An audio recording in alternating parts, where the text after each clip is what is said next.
तर नमस्कार मंडळी आणि रामराम. आठवडाभराच्या ब्रेक नंतर आज आपला पहिल्यांदाच ब्लॉग येतोय. नवरात्री चालू असल्यामुळे खूप लोड होता, त्यामुळे ब्लॉग टाकायला वेळच मिळाला नाही. त्याबद्दल तुमची मनापासून दिलगिरी व्यक्त करतो. सकाळच्या काकड आरतीलाच एवढी मोठी गर्दी बघून आम्ही मात्र थक्कच झालो. एवढ्या मोठ्या ट्रॅफिक मधून वाट काढत काढत आम्ही निघालो बानेर मध्ये अश्विनीताई देशमुख यांच्या घरी त्यांच्या लहान चिमुकल्याचं शूट करण्यासाठी. आणि शूट करण्यासाठी किती मेहनत करावी लागते हे आमच्या पोरांकडून शिकलं पाहिजे.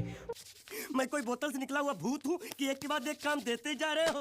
परंतु ही सगळी मेहनत एका झटक्यात पाण्यामध्ये गेली. अच्छा हुआ कि मैं सही वक्त पर पहुंच गया. कारण की ए विंग मध्ये ताईंचा फ्लॅट होता आणि संपूर्ण सामान आम्ही बी विंग मध्ये नेलं. गजब बेइज्जती है. परत बी विंग मधून ए विंग मध्ये येण्यासाठी आलो तर ए विंग मधली लिफ्टच बंद होती.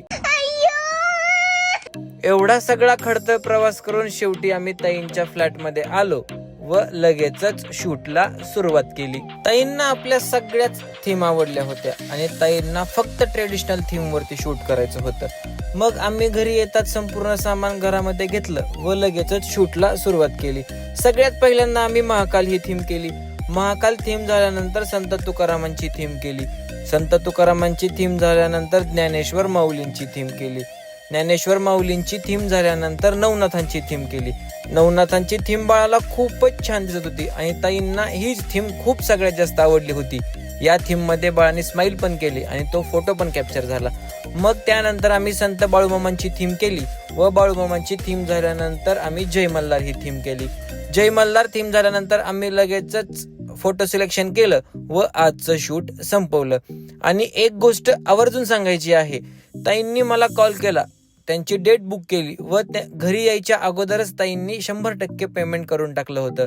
अगोदरचा कोणताही परिचय नसताना आणि कोणत्याही प्रकारची ओळख नसताना एवढा विश्वास दाखवल्याबद्दल ताईंचे मनापासून धन्यवाद. खरंच अशी लाख मोलाची माणसं आम्ही कमावली याचा आम्हाला सार्थ अभिमान असेल.